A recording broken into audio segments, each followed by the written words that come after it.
Escuchas Conversaciones sin Pauta. Diálogos urgentes sobre el país que tenemos y el que queremos tener. Un podcast de Pauta 100.5 con Claudia Álamo. Lo prometido es deuda y en Conversaciones sin Pauta retomamos el análisis de Katia Araujo. Ella es una investigadora social que ha venido mirando el país, auscultando ese pulso de la opinión pública con sus anhelos, con sus fracasos, con sus frustraciones y nos entrega muy relevantes hallazgos en ese mundo social que a veces no vemos, en ese Chile que a veces no vemos. Invitadísimos a escuchar esta segunda parte de Conversaciones sin Pauta.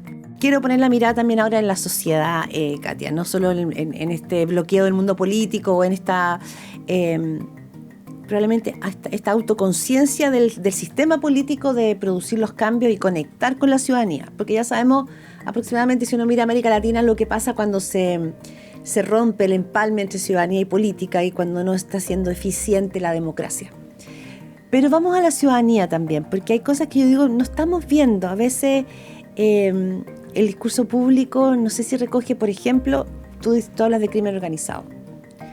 El crimen organizado tiene una discusión política y tiene una discusión legislativa y tiene una discusión económica, pero hay una traducción en la ciudadanía de cómo le cambia la vida ordinaria a las personas que se tienen que enfrentar al crimen organizado en sus barrios, el temor con sus hijos. Estoy pensando, por ejemplo, el alcalde Pedro Aguirre Cerda una vez me dijo, me llama la atención que hablen de estado de excepción porque aquí en Pedro Aguirre Cerda la gente a las 6 de la tarde se guarda en sus casas sin que nadie le diga aquí hay un toque de queda. Entonces es interesante las conductas que se están viviendo en la sociedad respecto de esta amenaza. ¿Te parece una amenaza? ¿Qué registro vas teniendo de esta amenaza del crimen organizado? Porque de la delincuencia, ¿no? De la delincuencia. Y de la delincuencia común. O sea, hay que vincular las dos cosas porque yo creo que por eso yo decía, no hay que mirarlo solamente en esta cosa que es muy importante, que es la cuestión del crimen organizado, sino también de esta delincuencia ordinaria que es la que sentimos todo el tiempo y que sentimos como amenaza, ¿no? Si uno camina por algunas calles, que camina mucho tiempo, en el centro, por ejemplo, la experiencia de caminar por esas calles es temor, ¿no? Y se modificó y yo creo que es así y uno no tiene que echarle toda la culpa a las autoridades porque es lo que yo quería decir hace un rato, que es que estas cosas no se resuelven si tú no tienes la adhesión de las personas para que se resuelvan también. No solo se resuelven, sino se resuelven cuando, porque pones más policía. Eso es muy importante, pero se resuelve cuando tú logras que también haya mayor adhesión a una vida social y a las regulaciones de la vida social.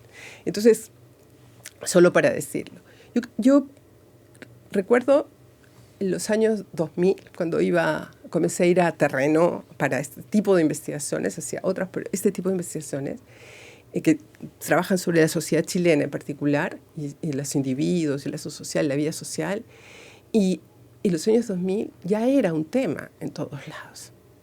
La delincuencia. Sí, y el encierro, eso solamente ha ido aumentando. Nosotros lo estamos viendo ahora, pero por mucho tiempo era, en las entrevistas en las que yo tenía, decían, y con razón, ya, esto lo van a ver solo cuando ya les toque a todos. Mientras que nos toca a nosotros, los pobres, nadie lo ve. Y nosotros tenemos que estar encerrados, que es tremendo, porque es la alteración total de tu vida. De tu vida. Tu hijo no puede ir al parque. Para que tenga un futuro, las madres deciden que los niños no pueden salir y tener como vida social, amigos, esa relación. Que, moverse, sí. Tener ejercicios, jugar a la pelota. Entonces tienes que estar adentro. Eso tiene efectos a todo nivel, no solamente tiene efectos a la sociabilidad, sino lo sabe todo el mundo, tiene efectos en la salud, tiene efectos en la nutrición de los niños, o sea, digamos, en los efectos relacionales que tiene relacionales, en el peso de los niños que afecta su salud.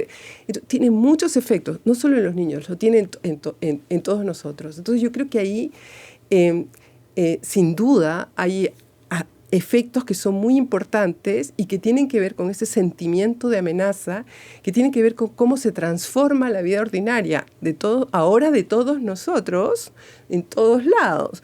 Pero esto ya empezó desde hace mucho tiempo con la cuestión del encierro y con la cuestión de que esta idea que es tremenda, que para que los niños tengan un futuro, lo tienes que encerrar en tu casa. Yo creo que eso es bien difícil.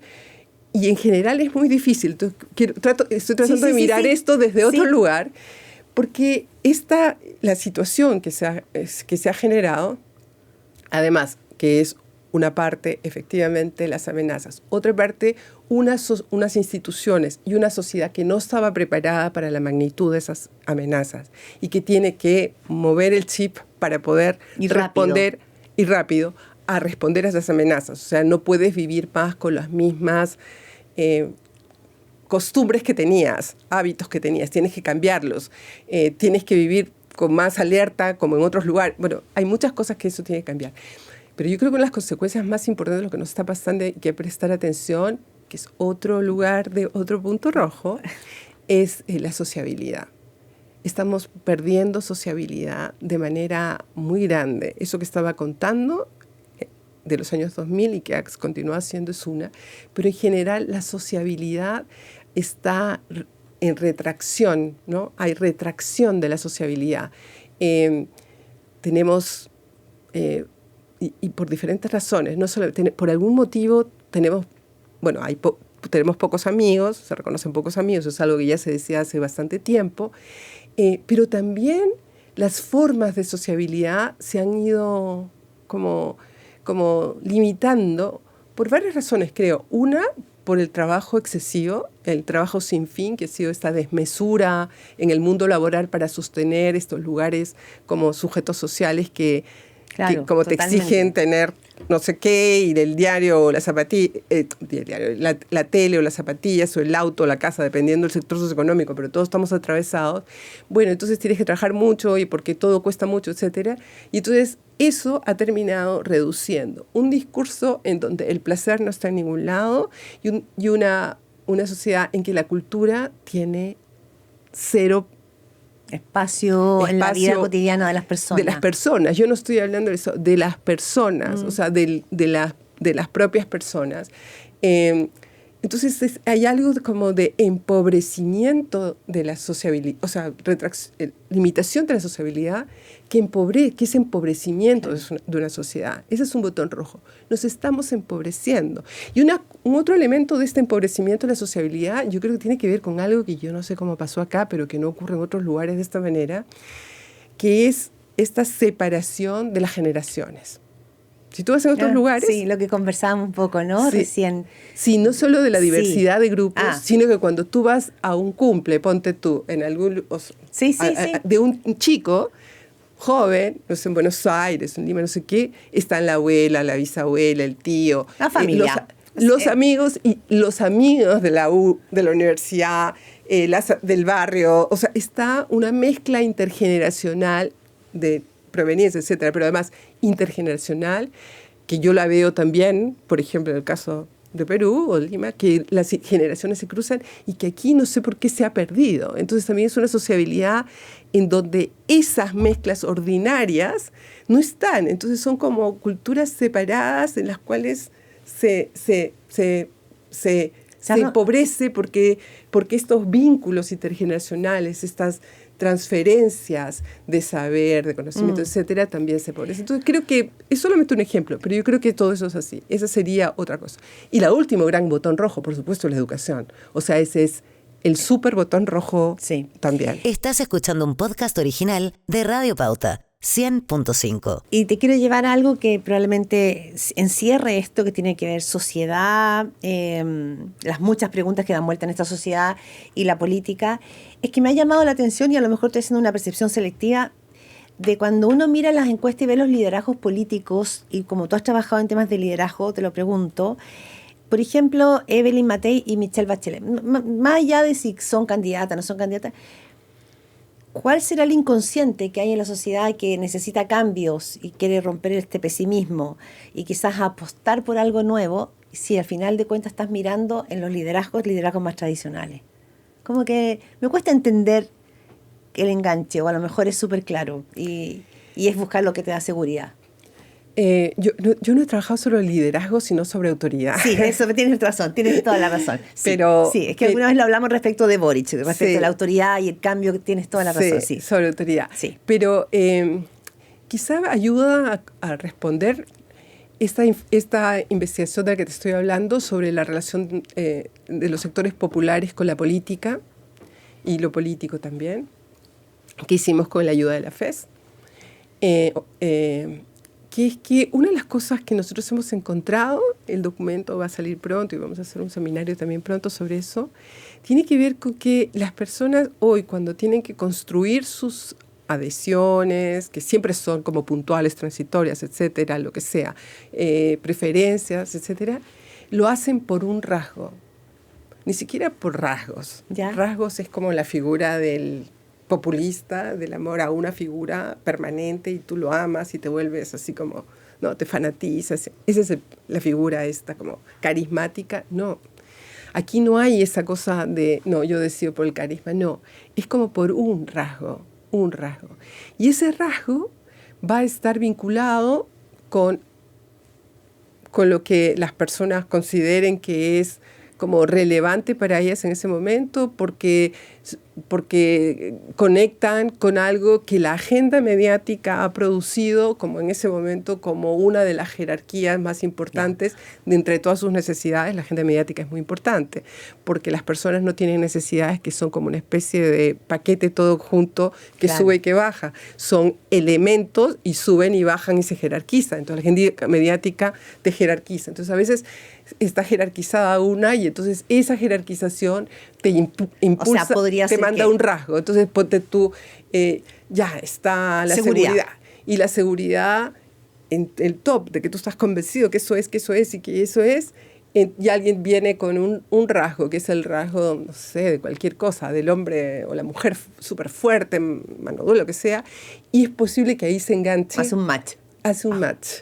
Y entonces, no es la única manera, pero ahí lo que hay es que se toma un rasgo. El problema del rasgo es que ese rasgo cualquiera lo puede encarnar un poco mejor. Y a veces el rasgo, cuando la jerarquía de las percepciones o de etcétera se mueve, el rasgo cambia de valor y en vez de ser positivo se vuelve negativo. Entonces, hay mucho en esta cuestión de rasgo. Está trabajado ahí, cuando apenas salga, que son ahora lo puedo hacer llegar, etcétera. Sí, sí. Pero eso yo creo que es muy importante entenderlo, porque eso implica que hay una enorme inestabilidad y explica la fluidez y explica la discrecionalidad de la relación con la política. Y yo creo que eso explica que ningún liderazgo político está seguro. O sea, creo que es muy difícil hoy decir, yo no me atrevería, hay gente que lo hace, que en realidad está segura que la derecha va a ganar las próximas elecciones presidenciales. Eso independientemente de quién gane las municipales. Pero yo creo que es muy difícil adelantarse tanto tiempo, porque está funcionando de otra manera, que no es una manera ideológica. No está cuando uno dice, hay quien dice, no, cambios con gradualidad, o no, la gente quiere una cosa más como reformista, etcétera. Yo no estoy segura de que esa sea exactamente, que puede ser que en un momento eso sea lo que te organiza la votación, en otro momento, porque estás muy asustado, porque acabas de pagar mucho por la idea de cambiar. Entonces es difícil, esa es la fluidez. Cuando en política se habla de fluidez, no es esa, es esta. Yo creo que está ligada con este mecanismo. Sí. Mecanismo, lo he llamado mecanismo de adhesión al rasgo. Yo creo que está ligado con este mecanismo. Hay más razones que tienen que ver con que todo ese mecanismo, la verdad, surgió del enorme desencanto y desapego con la política. Pero hay este mecanismo que yo creo que es uno de los hallazgos más interesantes, que es, nadie vota por alguien por completo. Por eso es que se puede mover tan rápido. Y la última pregunta, que quizás condensa el tema de la autoridad, de la desafección con la política o con los espacios de la élite y las necesidades. cuando uno mira la región, uno puede mirar a Javier Milei y uno puede decir acá hay un tipo de autoridad, pero que tiene que ver con el que se vayan todos. Me cansaron todos y me lanzo al vacío con él. Y probablemente otro tipo de liderazgo es el de Bukele, porque lo de Bukele es mano dura contra la delincuencia. Entonces yo siempre me pregunto cuál va a ser la balanza que Chile va probablemente a cursar.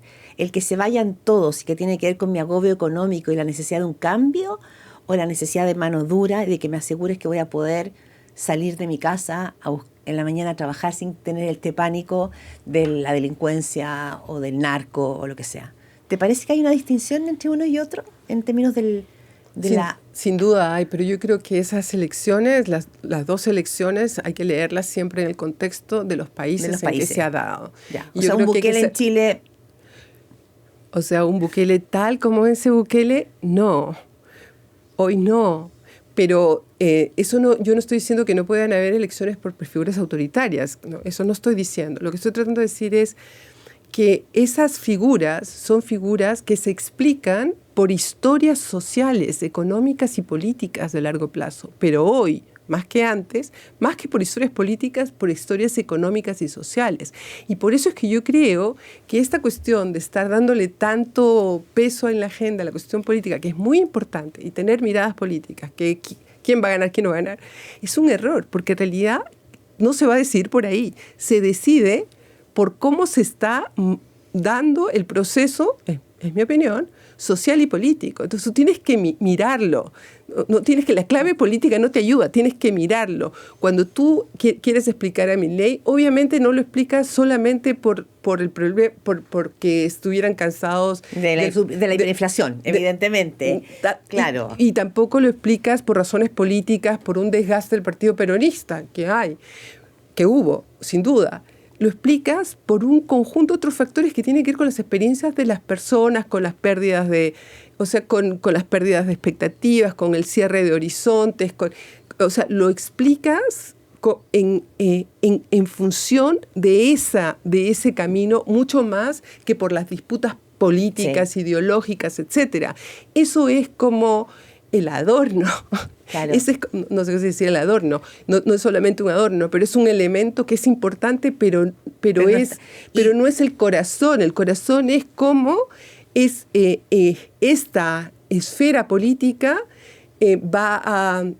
cómo se da este encuentro entre esa esfera política y estos cambios, sistema político, y estos cambios sociales y esta relación con la política, con esta sociedad, claro. Y por lo tanto, tremendamente difícil, pero es así, es muy difícil predecir quién va a ganar o no va a ganar, porque va a depender de los procesos de aquí hasta que estemos cerca de la elección y va probablemente a depender de lo que también contingentemente aparezca y remueva las jerarquías, claro, de necesidades, percepciones, etcétera, en un determinado momento. Es un problema para la política. Es un problema para la política, pero es un problema para la política que se ha generado porque las ofertas de la política no son ofertas que estén haciendo sentido. Que estén apelando. Y yo creo que ahí, porque tiene un problema la política, que es que cree que responder a la ciudadanía es responder a sus demandas. No, es responder a sus procesos, que es diferente. Sí, temazo ese. Y cierro con esto, pero quizás también nosotros, los medios de comunicación, tenemos que estar más en las preguntas que rondan en la sociedad que buscando la explicación siempre en la política. Porque entonces probablemente terminamos en la retroalimentación de una desafección que solo se agrava en ese sentido, ¿no? No estamos haciendo el puente, quizás. Sí, de todas maneras yo creo que hay una enorme responsabilidad de los medios de comunicación y creo que lo primero que sería importante considerar es la enorme responsabilidad que tienen. Yo acabo de decirlo. Las investigaciones, esta última que acabo de hacer, que es enormes en todo el país, con un montón de gente, etcétera, son cualitativas. Entonces uno va así como... te muestran esa sensibilidad a la agenda mediática, es muy alta. Es muy alta, pero es muy frágil también. Claro, ¿no? Totalmente. Muy alta y muy frágil. Y cuando uno tiene esa capacidad de influir e impactar, pero sin ninguna estabilidad, yo creo que es es una gran responsabilidad para los medios de comunicación. Yo creo que aquí hubo una conversación, aquí en el mundo en general, de cómo los medios de comunicación estaban perdiendo impacto porque las redes sociales, etcétera. Yo pienso que nada que ver. Los medios de comunicación tienen un poder cada vez mayor. Las redes sociales lo que hacen es reflejan muchas de las conversaciones. Los medios de comunicación reflejan a las redes sociales reflejan a los medios de comunicación. Pero para tomar ponen pauta, claro. No, para tomar el nombre del programa, sin pauta, con pauta, ¿no? Entonces ponen pauta. Y eso yo creo que es importante para los medios entender en qué sociedades se encuentran, porque entonces hay que repensarlo. Sí. A veces uno conseguía hacer cosas en la vida ordinaria que como no tenían un efecto demasiado grande, uno creía que no tenía, bueno, daba lo mismo. Pero no. Sí. Los medios de comunicación son súper importantes. Yo creo que sí, que hay los preguntas más importantes. Que los medios también nos tenemos que estar haciendo, y sobre todo en lo que tú dices, ¿no? Este nuevo espacio donde saltan sensaciones por los cuales uno puede ir detrás de esa sensación, pero rápidamente cambia, y por lo tanto esa vulnerabilidad anímica nos puede llevar a los medios también a hacernos las preguntas incorrectas. Pero bueno, ese será otro temón. Katia Araujo, muchísimas gracias. Qué interesante conversa de poder meternos en este país y en su evolución de los últimos años, porque desde ahí también empiezan a aparecer las alternativas o las no alternativas. Así que muchas gracias. No, alternativas de todas maneras, claro. No alternativas en el sentido de lo que tú dices, de que no se están produciendo quizás las soluciones. Sí. No, pero tenemos que tener horizontes en ese sentido. Eso sí, para romper el pesimismo. Exacto. Muchas gracias por la invitación. Esto fue Conversaciones sin Pauta. Diálogos urgentes sobre el país que tenemos y el que queremos tener. Con Claudia Álamo.